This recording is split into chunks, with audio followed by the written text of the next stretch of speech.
when you're like 22 trying to make it a lot. But I was hitting like 28. I was about to hit 30s, and I'm like, I can't be like 30 years old living in a storage unit because I want to make beats. Like, this might be problematic. So I got to figure some other ways to make it work. It's like romantic to a degree, but then in real life, you're like, this is not the move. Don't do this. This is bad. Yeah. Like the day-to-day living, that would be bad. All right, I'm gonna get folks in here. All right, going good. Cool, awesome. Thank you again. All right, y'all, it's that time. All right. So I came to San Diego in 2014 with my wife and son.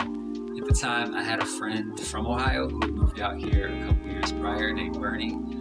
And the stars aligned where, as I got in, he had the opportunity to open up, to take over like a small storefront in Barrio Logan for what would become a shop out here called Beatbox Records.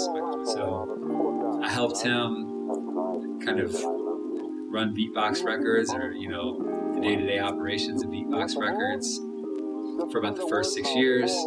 He's a mastermind, clearly. That's his vision. And in 2017, about 3 years in, I also started back to college. So I dropped out the first time around in Cincinnati. So I started back at City College. I was running my own business, producing records, mixing records, doing graphic design, but I never really had a formal education. And I was kind of interested in pursuing that. So I came to City College in 2017 and finished the commercial music program in 2020. So I transferred, so I applied to the ICAM music program at UC San Diego. One of the former professors here, Joe Casera, who recently retired, used to run studios and built some of the great studios at UC San Diego. And he was really instrumental in helping me, I think, kind of, you know, build my portfolio toward UC SD and the ICAM program. And I was accepted. So I transferred as soon as I finished here, right as the pandemic was starting, spring 2020. By fall, I was at UCSD for the undergrad program for 2 years. And then I applied to the grad program, computer music PhD program, and I started that 2 years ago. So that's fall 2022, I started that. And I'm in my third year, I still got a long ways to go there. So still in school, still trying to make it work. Yeah, so while I was at City College, the first semester I came in 2017, I was releasing an album with my team, my label, independently. And going through the release process, it was a project we've been working on for years. Going through the release process while in school here was challenging.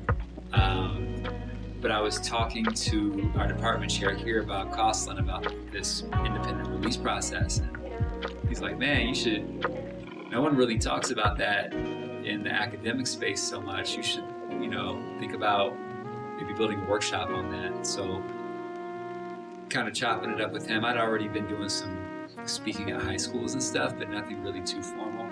So I got to town building these workshops on kind of like independent music, indie artists, music entrepreneurship workshops. And he let me try them out here. Some other colleges, I started getting spots at, some festivals doing that. But that doesn't fully answer the question. The question is, when did I start teaching here? So I technically started teaching here in the spring, doing light, kind of like an weekend Ableton lab course, music production course with Ableton, which was mostly just to keep the labs open during the weekend. But it was also a really cool opportunity for me to develop these little miniature Ableton lesson plans and workshops. So technically I started in the spring, but the real opportunity has come this fall, where I am now teaching those workshops, which went on to become an accredited curriculum taken on by City College by the commercial music program. So now I get to teach this class. Hands up. Does that sound reasonable? All right. Yeah, so I spent the summer designing the class. still building the lesson plans. I'm wrapping up the lesson plan building now and teaching it in real time. So this class is kind of my baby, and it's been an absolute joy teaching it. Okay.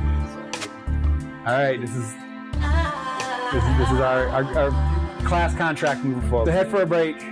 Thankful to commercials and program Mike and Joe help facilitate this getting to happen. So just hoping to provide value to the program. Yeah, 10-minute break is cool.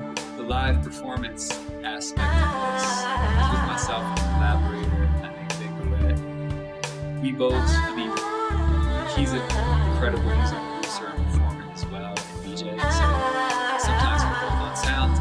Right now, I'm more on sound, he's on visuals, and so what that entails is me kind of shaping sounds, playing live, rapping, playing keys, and launching clips, audio clips like maybe in Ableton, let's say, or Max, and speaking to Heal Use Touch Designer, which is a visual programming or a visual kind of programming language platform.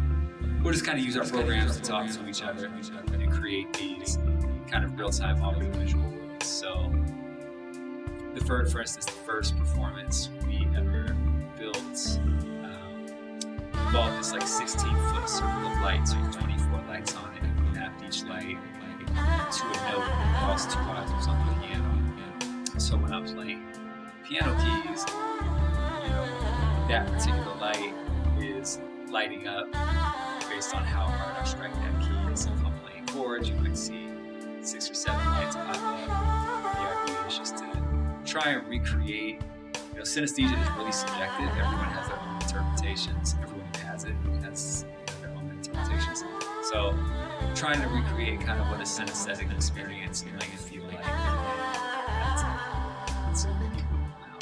Yeah. So as it relates to me to an elevator pitch, this is less about talking to somebody in real time. This is even like writing your elevator pitch. Let's kind of like pivot over to writing. A quick personal example. Last year, I presented this VR experience at the La Jolla Playhouse Without Walls Festival at UCSD's campus. Ryan here actually helping to keep the whole thing afloat because it was insane. It was an insane experience. But when I was presenting the idea of the project to the WOW Festival people, they were like, well, what is the project? And I had to be able to articulate what this project was in a pretty efficient manner. The WOW Festival is a pretty sought after event. La Jolla Playhouse is huge in La Jolla and San Diego in general. People mobbed that place, I would say, They needed somebody to fill a space. They were getting close to go time on the WOW Festival. I was in a VR room by way of a faculty member who I happened to be in conversation with, who already knew this work. I had demoed it in his class. He's like, I should introduce you to Mia from the WOW Festival. I think this will work for them. I talked to Mia. He was like, well, what do you got? What is it? I have to be able to tell Mia on site, Mia is going. Mia has a whole campus worth of projects that she is organizing for a 3-day event for dozens to hundreds of thousands of people to hit campus of all age ranges, whatever. She ain't got time. Yes, she has no time for anything. I have to reflexively be able to say what this project is, what it does, and me being able to say that quick, her decision-making skills have to be so quick at that moment because she's running a mile a minute to say, sounds great, send me a link, let me check it out, this sounds like a win. Like, I just want to see it to make sure it looks how you described it. The consensus that I'm talking to her is I should start making plans to X out that 3 days and prepare to show this project to a bunch of people. Then they send me a link, we have a talk, and she's like, can you pretty much write all that stuff down?